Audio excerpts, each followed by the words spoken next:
Oh, yeah? Yeah. He's not here right now. He's in Rhode Island. Well, good evening, everybody. Hi, Al. Hello. there. Gosh, that didn't sound like much. Hi. Hi, girl. Hi. We have a comedian with us tonight. Where? Who? Where? Turjuman, and a professor, an English professor. Tai Houser. He's the real comedian. An HIV expert. Paul Thomas is with us. And what are you an expert in? Absolutely nothing. Absolutely. And everything all at the same Wonderful time. drag She's an queen, expert in Karla croqueta. Croqueta. Okay. Wow. Croquetas. That's right. Which is a science. All right. And we are going to, we got a lot of news here tonight. And some of it is going to be fun. Well, welcome to Queer News Tonight. This is the world's first and only LGBTQ plus daily evening news. It's time to queer up the news. It's 8 p.m. Thursday, August 19th, and we are literally out of the closet and into the headlines. So many of your stories, important stories, we are going to tell this evening on Queer News Tonight.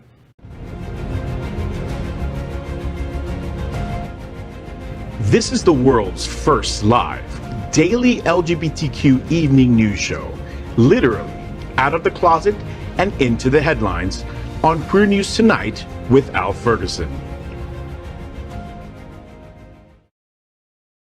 Thank you for joining Queer News Tonight. This is the world's first and only unedited live LGBTQ plus evening news show. Whatever happens, you're going to see it. Queer News Tonight is supported by viewers like you. We are part of the Happening Out television network, Hotspots Magazine, and WMEG Events. Hotspots is celebrating 35 years of the LGBTQ plus experience. Merged, we bring you the best of LGBTQ plus news, entertainment, and support of our LGBTQ plus community. This evening, we bring you the news of and a perspective representing the LGBTQ plus community from South Florida, America, and across our planet. I'm your anchor at Queer News Tonight, Al Ferguson. And let's welcome anchor Tarek Turjuman. He is the host of Tonight with Tarek. Tarek. For Villain Theater, the only place for alternative comedy in Miami. And of course, you know him as a member of the House of Yes, Villain Theater's queer performance art collective and Florida's only all LGBTQIA plus improv comedy show. All right, here we go. He is a queer Guatemalan-born Palestinian host and comedian living in Miami, whose stories on his diverse upbringing and his experiences as a gay real estate agent will leave you baffled, yet entertained. Good evening, Tarek. Good evening, Al. You did it. I did it. You did it. Thank you. Let's welcome anchor Dr. Tai Houser. He's an associate professor of English and humanities at Broward College. Additionally, he teaches for extended periods of time at international colleges in China, India, Spain, and Bolivia. Good evening, Tai. Good evening, Tarek. I'm sorry that I was made and bred in the USA. Let's welcome anchor and drag queen, Karla Croqueta. She is hands down one of the city's funniest drag performers. Plus, she's the patron saint of Hialeah and the most Miami queen in all the land, brah. She was appointed Ultimate Miami Drag Queen 2019 and was dubbed by Miami New Times Best Drag Performer in 2019 and 2020. Known as one of the people instrumental in jumpstarting Miami's new queer wave of drag, and the sentiment still stands. She's currently hosting Karaoke Mondays at the Hotel Gathering, the gayest hotel in Miami Beach. Welcome, Karla. Hi, thank you. And let's welcome our anchor, Paul Thomas. He is currently the chairman of the LGBTQIA plus advisory committee to the city of Miami Beach, a board member of Miami Beach Pride, a board of trustee members of Point Foundation, and on the endorsement committee for SAFE. He has over 30 years experience in the healthcare and education fields, specializing in HIV/AIDS treatments, as well as activist and advocate for marginalized communities. Locally, he works with many of our nonprofit and FQHCSs, providing a wide range of services. Good evening, Paul. Good evening, Karla. We are the reporters for Queer News Tonight, and this evening we begin with the queer headlines. The LGBTQ plus community in South Florida and across America is diverse. Our community across the world is vast, and here are the bullet points of the queer news for today, Thursday, August 19th. First, let's queer up South Florida gay news. Norm Kent, publisher of South Florida Gay News, says running racist cartoon ad is unforgivable. The island city went wild this week when it was discovered that what at first appeared to be an advertisement for West Side Story was actually an editorial cartoon that depicted racist scenes. In an op-ed published today by Norm Kent, he explains, quote, "On page 25 of the South Florida Gay News, we did not have an ad for West Side Story. We did not have an ad displaying an erotic man featured with gold beads around his neck. On August 12th, SFGN ran an ad depicting an image of a naked young black man being lynched with a rope around his neck. And it looks like the dancer was stepping on the face of George Floyd, yet another character cast deceptively in the image," end quote. The cartoon was apparently submitted by a trusted advertiser of the paper, and due to Norm Kent's recent brain surgery and following treatment for COVID-19, along with several other staff members, or traveling related personnel issues, according to the paper, the ad was not checked before the paper ran. Kent states in the op-ed, quote, "For me, to everyone else on the staff, our failure to flag that stupid freaking ad led to the most embarrassing moment I have experienced in 40 plus years as a weekly news publisher in South Florida." That's right, over 40 years, end quote. He ends with this promise to do better, quote, "We will use this as a learning moment and do better next time. If we make better decisions, we can expect better outcomes, happier endings, and newer beginnings. At SFGN, we have written hundreds of stories over thousands of pages, these past 10 years. We expose the naked city with all its wins, warts, and wounds. This week, it's us, our screw up. We own it. But that's all she wrote, folks. Now we have another paper to put out," end quote. Happening Out Television Network and Queer News Tonight has run this special news report every Thursday called Queer Up South Florida Gay News for quite some time. We are part of the Hotspots magazine WMEG group. Many in South Florida have questioned us why we do this. This report is a perfect opportunity to answer that question publicly. Does LGBTQ plus digital television compete with LGBTQ plus print platforms like South Florida Gay News? And does South Florida Gay News compete with our print publication, Hotspots Magazine, for advertisers and readers? Absolutely. But at the end of the day, our LGBTQ plus community is far more important than that competition. If the South Florida LGBTQ plus community thrives and grows in pandemic, we must recognize that we all work together. We support each other. That is why we are proud to support South Florida Gay News and their new issue every Thursday. Norm Kent, however, does get one thing wrong in this week's op-ed. Mistakes happen, and mistakes can be forgiven.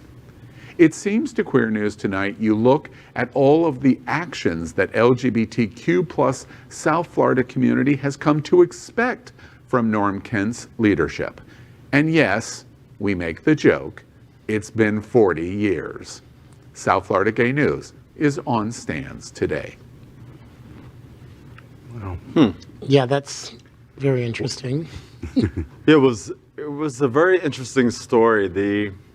Obviously the imagery is offensive, right? Yeah. And the first thing that I thought was, Well, this is why inclusion is important, right? Because somebody in San Francisco, wherever this society is, if you have a diverse group like we have sitting around there, I'm not from Palestine or wherever your dad is from, but you would catch something, right? And go, hey, Paul, in my country, that's offensive, right? And that's why it's so important for all of us to be involved. And it looked to me like it's probably not a very diverse group out there, and it's probably not a very diverse group at South Florida Gay News either. Yeah. Right? For some reason, the people in California, that society, that weird society, felt very comfortable to send that to South Florida. They were trying to make the point that West Side Story in the 50s and what happened to the Latin community, to the brown and the black community, the entire movie and the entire story, the Broadway show, was racist. And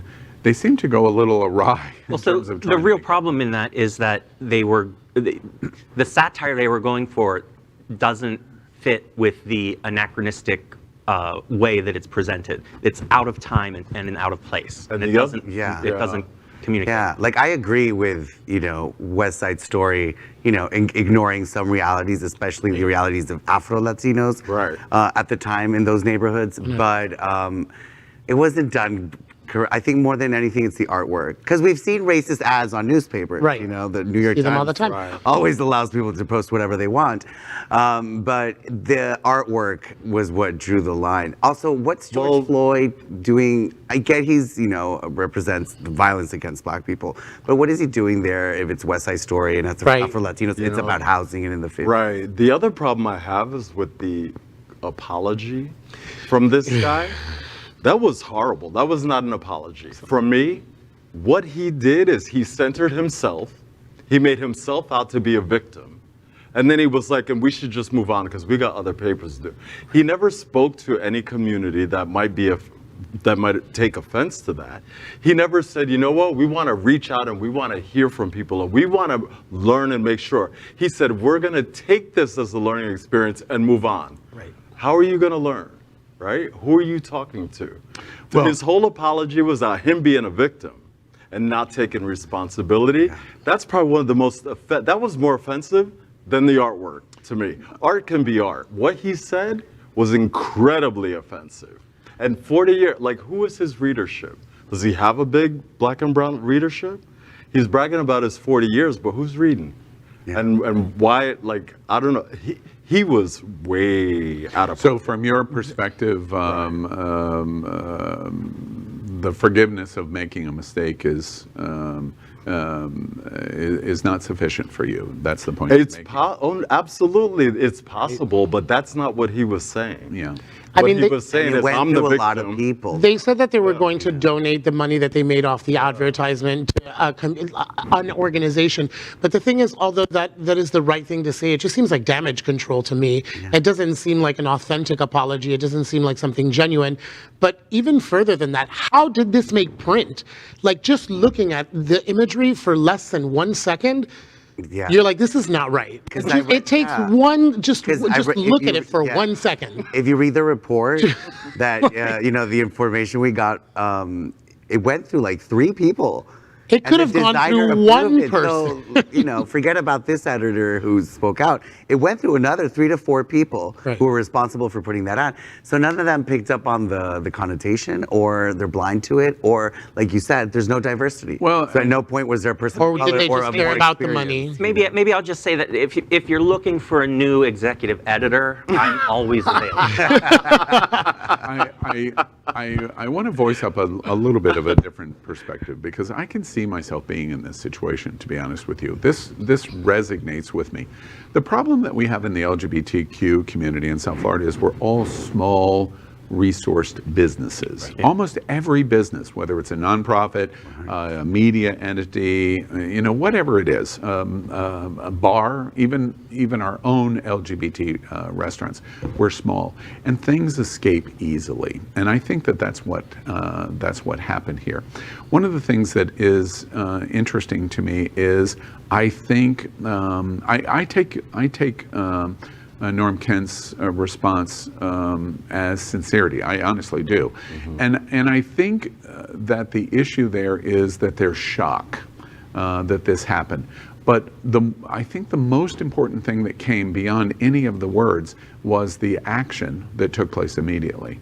The moment they realized what happened had happened, it was an all-stop on the publication to pull the publication. The publication could not be found in short order the moment that they found it, and pulled the publication and had a complete reprint of the newspaper. That is an action step to say, wait, a gigantic mistake has been here. Plus the issue of not wanting to be associated with the money for the advertisement.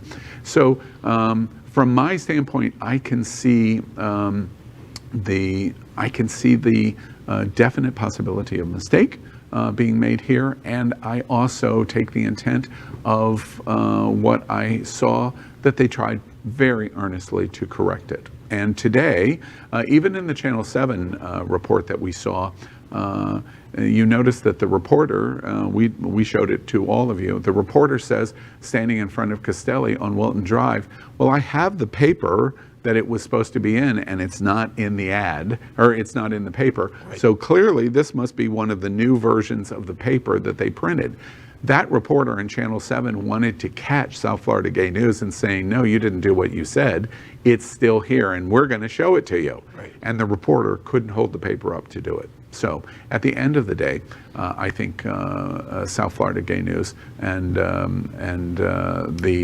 apology that they put out was... What we have to be very careful of, because this happens all the time, and while we're on and we're live, this is what happens all the time. When you offend the Black and brown community, and when the community says, this is why it was offensive and this is what I would consider an apology, and you don't say, I'm listening, and then the white guy next to you goes, I think they're right. I think their apology was acceptable and I don't see the problem, then we still have a problem. Yeah. Right? Nobody's listening to the people that were offended. And I personally was not offended by the art. I've seen all kinds of art, right? But I am definitely offended by him centering himself and pretending like he was the victim, not taking any responsibility, and not reaching out and saying, what can I do to make this better? But saying, but we make mistakes and we need to move on and just make another newspaper. For me, as one of those Black and brown people, that's not acceptable. If that's acceptable to you, that's fine. But he should know that he should want to speak to our community and find out if that's acceptable to us. Well, right? Paul, I can't move on. I can't move to the next story without really now addressing this, because you've just called me out.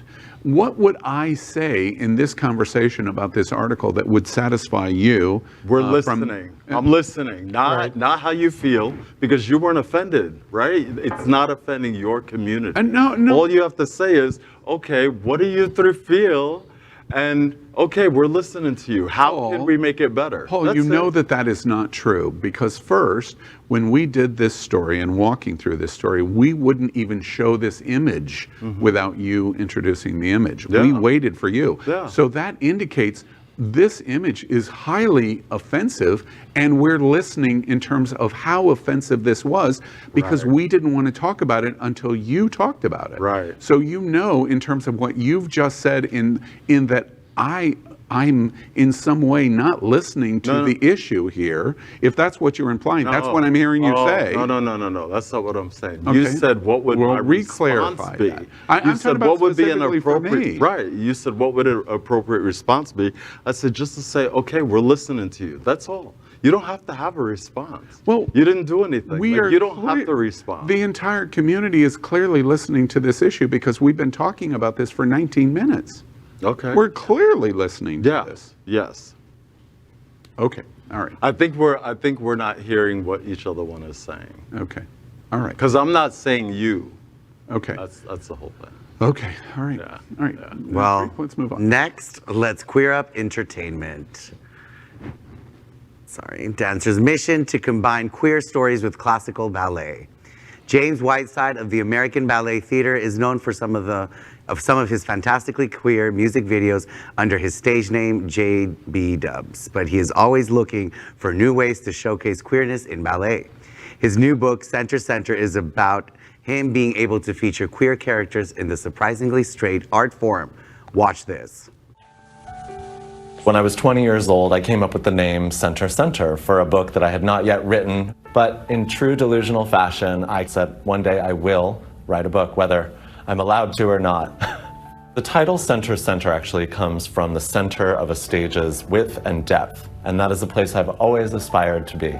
I didn't want it to feel like a memoir per se. I wanted it to feel like a collection of human themes. So there are elements of fantasy, a lot of humor, a lot of heart, a lot of perseverance. And the stories in the book are ranging from how I got into American Ballet Theater, to how I started dancing, to my coming out story, to my family and friends. It just felt important to me to explore writing through my experiences. I generally always play the sort of prince character or the hero, and they're always straight men. And I'm a very out gay man, so I love to make queer stories meet classical ballet. That's a big dream of mine. Since college.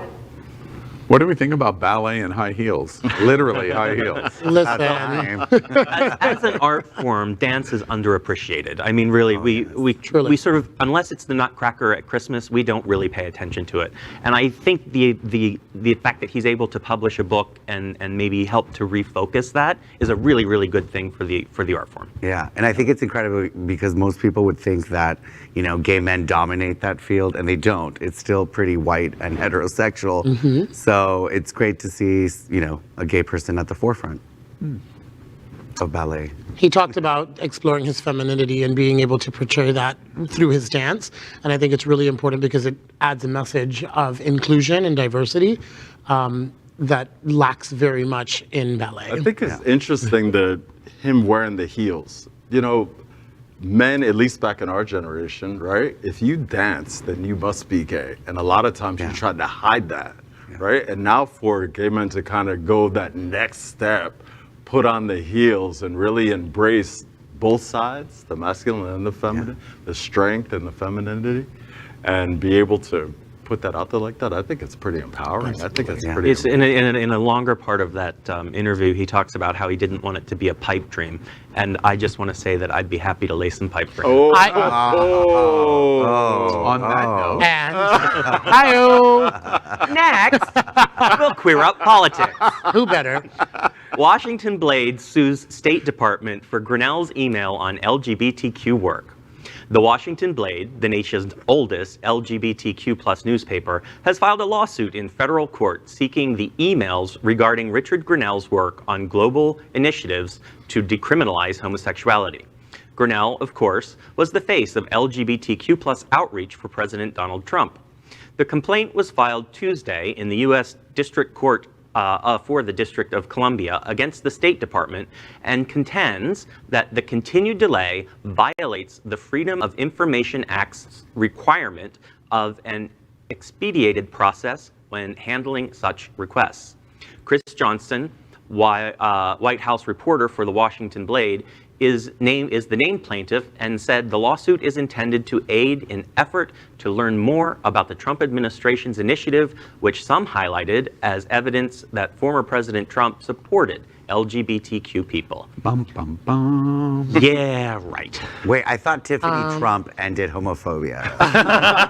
You're right, and then we could just move on from that, right? Yeah, I thought everyone in the world had gay, that was decriminalized. When That's it. Gay is over. Yeah, Jared gay is didn't- over. Jared didn't do that. Oh yeah, you're right. When It he might did have been Middle on- East peace, he didn't just do like end of Everything. homosexuality. Yeah. I am a little surprised that the Biden State Department isn't on top of this a bit more. Yeah. It's interesting because the State Department's response is going to be thunderous because this cannot be ignored. Yeah. And it won't be ignored because the State Department is going to want to now, with the lawsuit, reveal the messaging that took place from Grenell. I suspect, this is a total guess, it's a forecast guess, we are going to be shocked at what was really going on behind the scenes of what Grenell was. We are going to, and that will shock us, won't it? Because we were told, first off, there's the argument of Grenell versus Pete Buttigieg. in a cabinet position. His role as the German ambassador, being the gay savior of the Republican Party. It just has the feeling of a house of cards begins today in this report. Honestly, it does. A house of cards. Somehow Caitlyn Jenner's going to get in there. Yeah. You're not wrong. You're not wrong. Let's queer up trans rights. New study reveals that 32% of trans employees have suffered workplace discrimination. When someone decides to reveal their gender identity at work, it's a profoundly personal decision, and one that can have lasting impact on an individual's entire career. Many from the LGBTQIA+ community simply don't want to be out at work, and it's not getting any better for trans people. In 2016, around half, 52% of trans people didn't reveal their gender identity at work. In 2021, the number is closer to 2/3, 65%. In 2016, 38% of trans workers said they'd experienced discrimination from their colleagues. In 2021, that's down to 25%. So there have been some improvements over the last 5 years. However, a third, 32% of trans people said they've experienced discrimination or abuse at work in the last 5 years. Now, I see this firsthand every single day. I'm a drag queen, and I think that many times trans people are pushed out of our line of work because they are surgically enhanced or they are already appearing to be feminine. Well, I'm here to remind you all that femininity comes in many shades and colors. And I think that it's very important to talk about trans rights in the workplace, because if I see it in my line of work where we are around queer people all day long, I can't imagine what it's like in an office setting ran by cis white people. Bullseye. Yeah. Bullseye. Like, I cannot imagine what it is like for any trans person to be in a regular line of work in a 9-to-5 office. Well, Like- now reading about this story, I realized one of the people that I know that is trans finally came out, but having lost her job during COVID and having to work at home, she finally came out, and Right. that was a big part because she would have never done it under her financial job. She would have Right. never That's done what it. I was wondering, where they were getting the numbers from, who they were asking the questions of, because I mean, I can't imagine that they had a big pool of people. They're like 32% of people. Well, one of the things that we've learned that is probably very fundamental in these statistics, if you were a trans man, you can hide much easier than you can if you were a trans woman. Yeah. I've learned a lot about this subject. One of the most distressing statistics in this new survey report is that hiding is going up. Yeah. We're happy that discrimination is actually going down. But if you're not out, the other numbers are not nearly as important. Right. If the trans community is hiding at work, and those numbers are going up, 65% are not authentic at work, imagine what your life is like. To not, a third of your entire existence, you're living at your job, whatever you're doing, and you can't be who you are. And that is getting worse. It's terrible news. That's it for our queer headlines today. Technical difficulties. So we'll catch up on there the we go. LGBTQ+ news surrounding COVID-19 with our special segment called Quarantine Quickies. Queer News Tonight has reported on coronavirus on every news broadcast since January 6, 2020. Tonight, we report that as of today, more than 2,666,000, no coincidence, LGBTQIA+ Americans have contracted COVID-19. Queer News Tonight remembers the more than 44,000 LGBTQ+ Americans that have died from the coronavirus. But the news is improving because as of today, more than 358 million vaccination doses have been administered in the U.S. That is our pandemic news for tonight. Next, we report on our partnership with Sunshine Cathedral, the world's largest queer church here in Fort Lauderdale. We are broadcasting from our permanent set here at Sunshine in supporting that partnership. Happening Out Television Network broadcasts the largest LGBTQIA+ religious live broadcast in the world, as more than 30,000 watch every Sunday at 10:30 a.m. Eastern Standard Time. Watch this.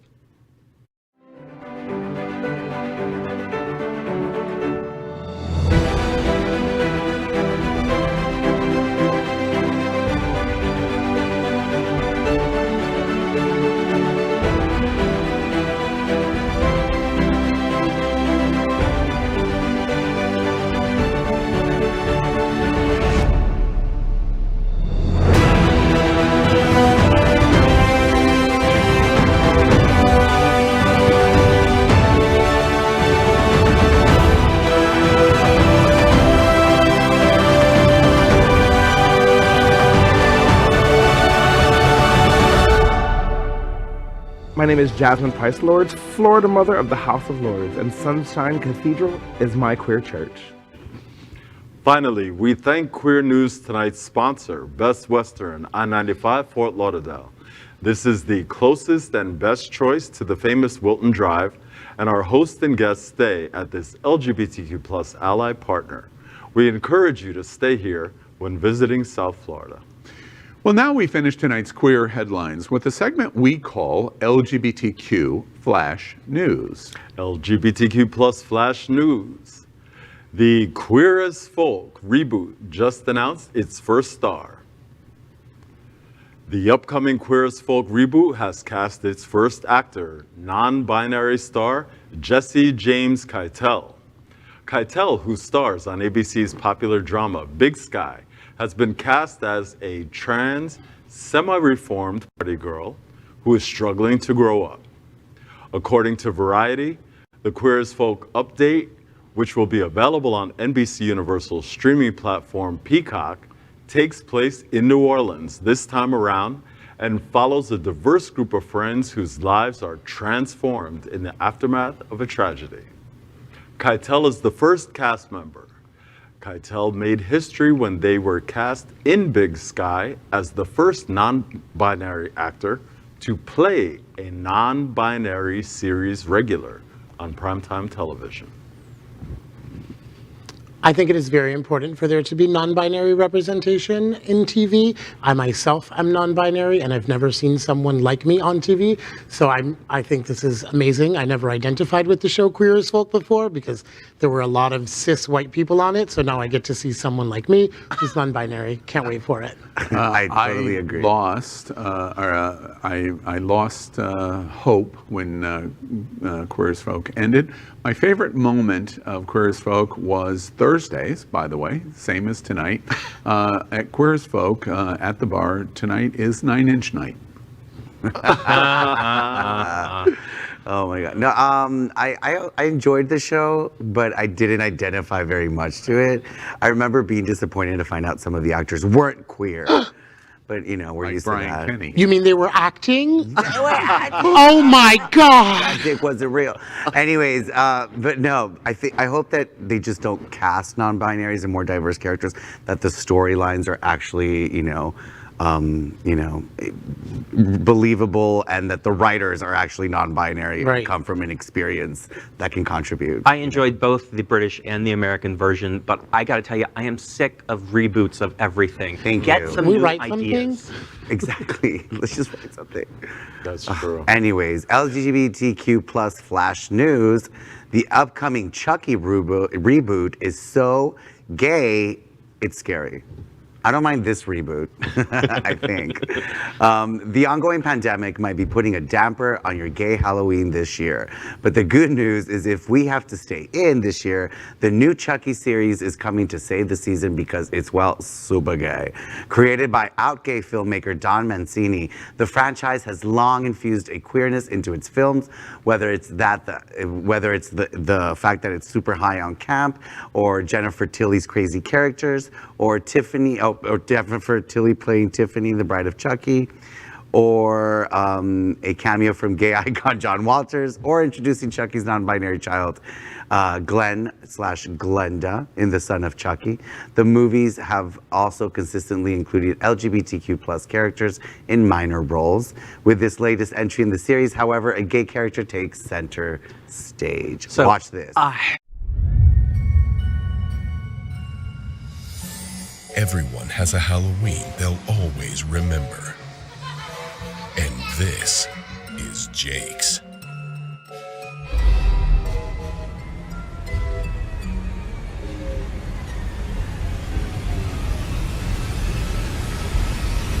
Jake, you into vintage? No, I'm into retro. Oh, what's the difference? About $10. Fair enough. Look at that. Someone took the butcher knife.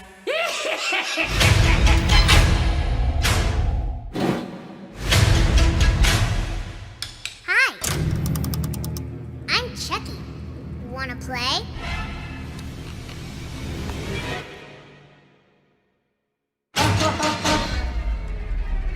Jake, are you okay? I Can't stand the sight of blood. Pussy. Oh, no, Jake, that isn't quite right. What happened to you, Jake? You used to have friends. Don't forget your boy toy. Okay. It's contagious, isn't it? Laughing at people. Well, guess what, Eds? Now the joke's on you.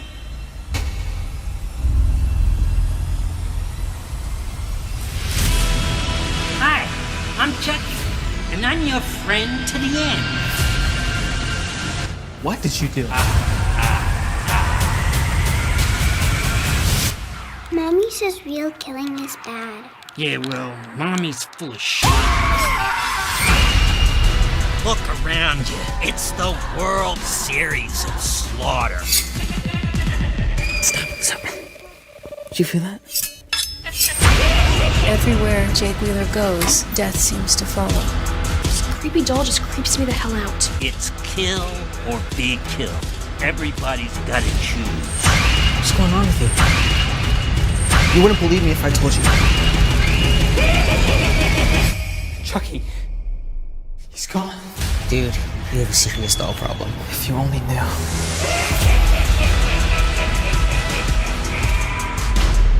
Hey kid, I'm gonna go kill your sister. Wanna come? I'm sleepy. You snooze, you lose. So I don't know if it's creepy or funny, but I will say that I did break up with someone one time because they had too many stuffed animals and dolls in their room. I had a Chucky doll growing up. I'm realizing it probably made me gay. I'm super excited. I can't wait. I get scared at scary movies. I didn't notice all the subtext with all the different sexuality. I'm like, wow, Chucky was that forward thinking? Yeah. I'm hiding under the bed. I'm not good at scary. And always funny. He always delivered on the comedies. Yeah. As a comedian, I appreciate it. I just think Chucky sounds like every gay bottom I encounter on Grindr. Hi, I'm Chucky. Want to play? And I'm very scared that we're in high definition because you're seeing the tear rolling down my cheek that the gay boys of America, our #1 defender now is Chucky. Yes, yes, Queen. He's our biggest ally. He always has been. Oh, wait. LGBTQ plus flash news. Model's Instagram thirst pic got him busted for assaulting a cop during Capitol riots. The Instagram thirst pics of a muscle-clad model led to his arrest after he was allegedly recorded assaulting a police officer during the January 6th riot at the U.S. Capitol. Video footage from the riot allegedly showed Logan Barnhart pulling an officer down the Capitol steps before another rioter began to beat the officer with a flagpole. Members of the Sedition Hunters, a community dedicated to identifying the January 6th rioters, began referring to Barnhart as #CatSweat. The nickname originated from January 6th image allegedly showing him wearing sunglasses and a sweatshirt branded by Caterpillar, a construction equipment manufacturer. Whew. I thrive on the tears of muscle queens, especially conservative muscle queens. So I'm just so glad that they're so dumb that they wear these identifying things to be found. Yeah. Like, it's just making it easier. Makes it too easy. Huh? I just think, meh, there's better out there. Yeah. I'm sitting there looking at him and thinking, dude, you probably want to come out. Put him in the same cell with the vegan guy that was there, and that makes great prison porn. Yeah. Oh my God, you're right. You're right. Anyways, dad bods are in now anyways. So. Absolutely. Eat a burger, bitch. LGBTQIA plus flash news. Tucker Carlson claims Afghan people welcome Taliban to reject radical gender equality. While the Taliban is earning the horror and shame of America and much of the world, they have earned at least one person's respect and praise. Tucker Carlson, of course. The Fox News host explained to his audience that the collapse of the Afghanistan government to the Taliban military forces is what the Afghan people want because they firmly rejected what our leaders were selling it for over 20 years. He claims America tried to force radical gender politics on the country and they rejected it in favor of the patriarchy. After spending the last week in Hungary praising Viktor Orban, the country's far-right anti-LGBTQIA+ leader, Carlson suggests that the Taliban taking over was inevitable because Afghan people want terrorism over neoliberal policies.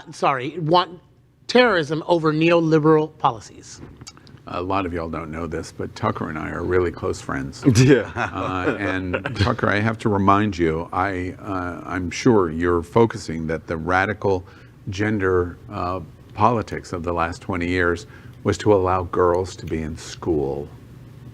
Yes, yes. And in fact, the resistance on the Taliban since always, and especially now, is it's women and queers at the forefront. And you don't know how long that Taliban's going to last because they're out there, they're on the streets, and it's the queens.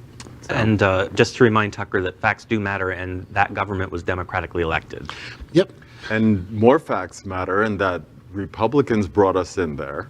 Yes. And Republicans have been in, like over the last 20 years, it's been mostly Republicans running these neoliberal policies. I don't know what he's talking about. Like I never understand what Tucker Carlson's talking about because he doesn't make any sense. Well, that's because you're not friends with him like me. You're right. I have to ask you, like, what does he mean, Al? I mean, neoliberal policies, you mean basic human rights? You know what I mean? Exactly. What does that mean? Girls going to school. You mean? That's what it is. Anyways, that's today's news for the LGBTQ+ community on the world's first and only daily LGBTQ+ evening news show. Is our community important to you? Then help us by liking and subscribing. Ring the bell for updates. Share this news with your friends and family. Post this broadcast in the many groups you are a member of, like that Snapchat group that you're in, the WhatsApp chat that you're with your entire family, all of them. A member of tonight's stories about our community deserve the attention of your family and friends. I was thinking about Grindr. Queer News Tonight is the only live LGBTQ+ digital television news in the world that is out of the closet and into the headlines. We need your support. If our community is to grow, we must tell our stories and bring them to the attention of the broader world.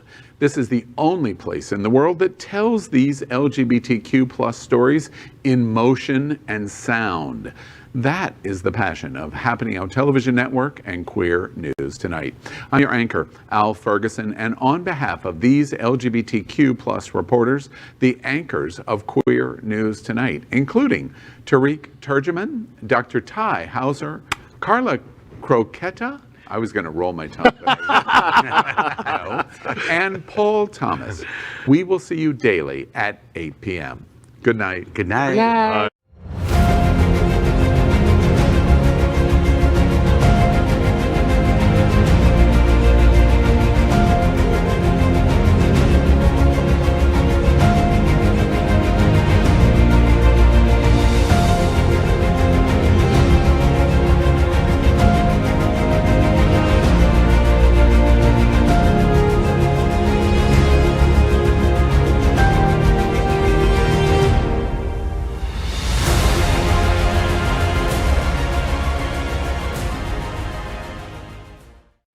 LGBTQ+ news is vital for our community and for the broader world as a whole. We have enough enemies at Fox News. Tucker, Sean, and Laura are loud. We need passionate allies. Happening Out Television Network, Queer News Tonight, and It's Happening Out are literally out of the closet and into the headlines. Our community needs your support. Like this broadcast and subscribe now to ensure